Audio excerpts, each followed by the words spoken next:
Have you had the same leadership team for a long period of time? If you have, kudos to you. Hopefully, it's been a really great relationship and things have been working well for you.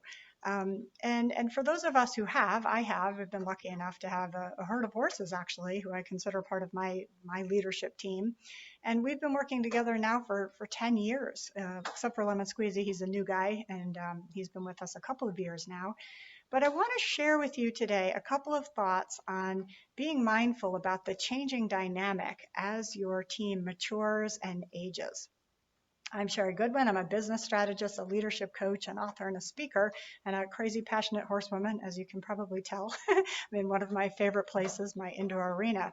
And just last weekend, we hosted our very first retreat of the year because we were able to socially distance and be out here in the open during a pandemic, which presented a whole new set of challenges with all kinds of hand washing and sanitizer and all kinds of things.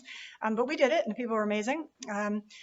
And what I noticed with this is I changed some things in my leadership team to play to their strengths. So one of my horses, you guys may have read about, Callie. She's now 24. Some folks call her the Callie Llama because she's so zen, and she really is. She is different than she used to be. She's different in the groups than she used to be. She's actually more stressed in general.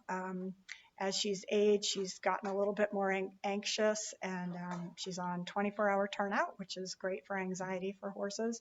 She actually does not like to be in her stall anymore, even though there's a great fan in there and all kinds of wonderful things.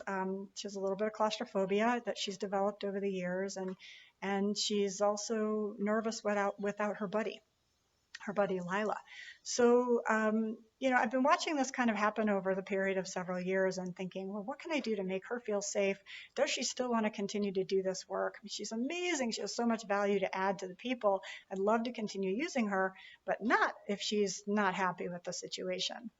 So one of the things that I did last weekend during this group program was I decided to bring her friend Lila with her and have both of them together and do an exercise together, which I thought would give Callie, reduce her anxiety and maybe give her some joy, and also allow the people to work with her in a safe environment and also introduce two horses at once. Normally I have my groups work one-on-one with the horse or a few people with one horse. We actually had two horses in the arena, Callie and Lila, and explored, what that looks like as a group and what that looks like as a leadership team, and how to move together with this disparate group of folks, humans and horses, and now these two horses working together who don't normally do that in this ring, towards a common goal. And it ended up working out really well. There were some pretty deep insights that came out of that practice. And it was also interesting to see Callie's hierarchy, because in her herd of Lila and she she is dominant.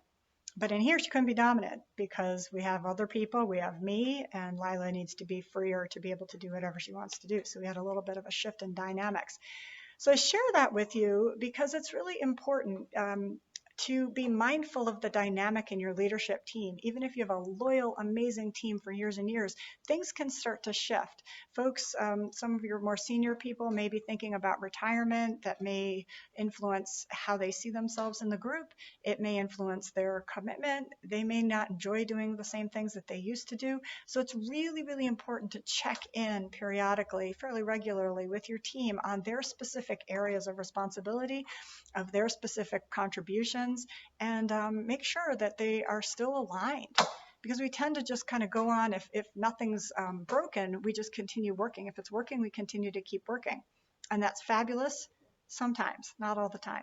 So just a reminder to check in, be creative, think about different ways to work with your people, and how to give folks a break if they need to be released from certain responsibilities, or how to make it easier for them so it can continue to be fun and they can continue to be productive, happy members of your team.